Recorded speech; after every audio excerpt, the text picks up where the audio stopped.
Welcome to another unboxing video from theplayersaid.com. My name's Alexander, and today we're taking a look at a brand new game from a basically brand new wargame company. So this is 1812 Scorched Earth, and this is from CSL, which is Conflict Simulations Limited. And kind of the owner of that company, the guy who started it's called Ray Weiss. He's also the designer of all of these games as well. This is part of the 2140 series, and this is game number 3 that CSL has put out. You can see this is a really small box, hand for scale, right? And it's 1812, so it's exactly what you think it is. It's Napoleonic invasion of Russia. The weight is 4 out of 10, solitaire 7 out of 10. Now, I've not played this one. Let's see. It doesn't really say. Okay. We played 1950, The Forgotten War, which is Korea, and the game is, it's actually a different system, but a lot of the component quality is very similar. It comes in the same size box, so we'll open this up. It is kind of a tight box, but it's a small little thing, so it's nice and compact. Here you get red, white, and blue dice, French flag. I hope that was on purpose.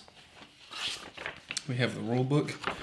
The rulebook in these games is small. This is 16 pages, including the back and front, which we don't, so that's nice. So really there's 1 through, yeah, really you're talking like 11, 12 pages of rules at most. And you can see it's just text, but it's not particularly dense, and it's not really a lot on each page.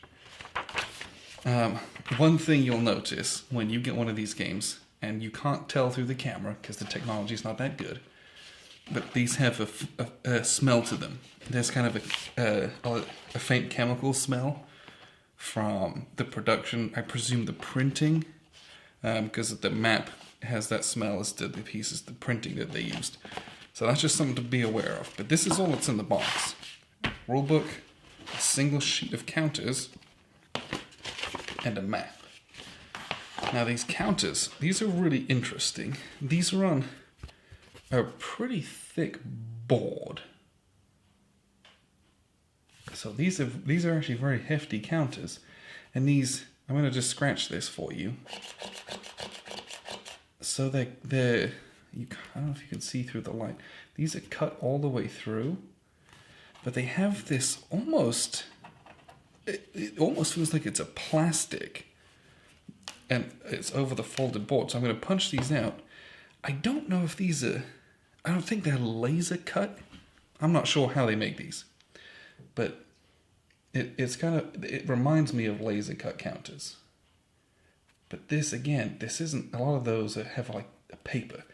This is like hard. I felt like if I put water on this, it would form into a bubble and like roll off. I don't know if that's true. I'm not about to test it out. But it was something that was really interesting, kind of playing with the pieces, is that they have a pretty unique feel to them. Now, with them being printed the way they are, you can see the detail on these. Let's take a look at the lead. This is Napoleon. They have a really good, let's get this in focus, an excellent detail. These pictures are really small, but the writing on it's small. You know, you're going to be straining your eyes to read these command points a little bit, but it says command points on all of them. But it's neat because they get quite a good detail in there. Even on here, you look here, you've got the different sizes. So you've got corps and division here on the back with those X's on the NATO symbols. These are really small counters, and they kind of pack that on there, and they're able to do that with the printing that they're using. So it's nice, right? Units wise, French, Russian. That's it. Those are your units. All of these others, you got different supply markers, burnt markers for Scorched Earth. Obviously, Scorched Earth is the title of the game. You got DMs, defensive modifiers, DMs here as well, which I'm not sure, might put those out for kind of field fortifications and things you might build, but that's it. It's a single sheet of counters. You'll play the entire of 1812, and really it's not that many pieces, so that in my mind means this might be a decently quick playing game, considering it's scope and scale. Now we're going to take a look at the map, and the map, this map is on a very, this is a really thick card for a map. I'm used to playing with GMT and Compass where it's like a heavy paper. This is the heaviest paper, if it could be considered paper still. This is a light card to me. It's kind of not folded, it's just kind of folded over. It's not really creased. That's just because of how thick it is. Because of how thick it is, it does keep its bend quite significantly. So you want a piece of plexi for this one, or to put some heavy books in it and get it nice and flat before you play on it. But as you can see, this is the map. You have a CRT here in the bottom right, and up here you've got general records chart and a little turn track here. So June, July, August, September, October. So it looks like there's kind of 2 turns in each month, apart from December and June where you've only got 1.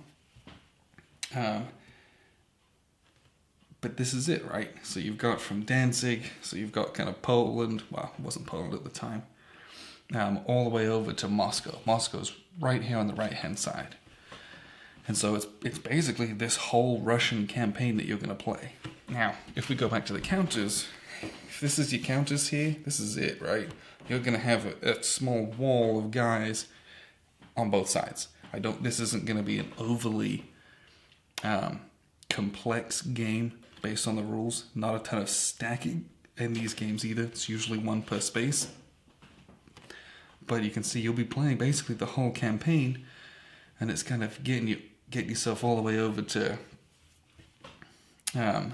trying to take Moscow if you're Napoleon, and if you're not, it's if you're playing as the Russians, trying to fight them off, trying to cut the supply, drag your supply lines out as long as possible, and fight them off. But this is it, right? The map is, to me, the map is very clear. You've got forest terrain, you've got what I presume is swampy terrain. Everything else is fairly clear. You can see here this green border, this is Russia, this blue border in here, and then you've got this kind of, well, this is a red border, the blue border's on this side, and then there's a white border down here as well. So that divides up the different kind of countries and regions. But other than that, the hex overlay, it's not a full hex overlay, it's kind of just like the suggested corners of the hexes, which I do like. But one thing that gets me with these, and 1950 was the same, I'm going to hold this up just to prove to you here. Okay, so this is in focus. These hex numbers are really hard to see. Mostly, they are entirely unimportant.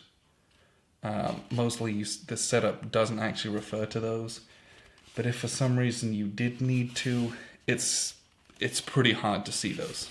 And I've got bad eyes and wear glasses, but I can see everything pretty else decently. But that's the one thing that I had a really hard time with these games. It's not a deal breaker because, again, you don't really use those.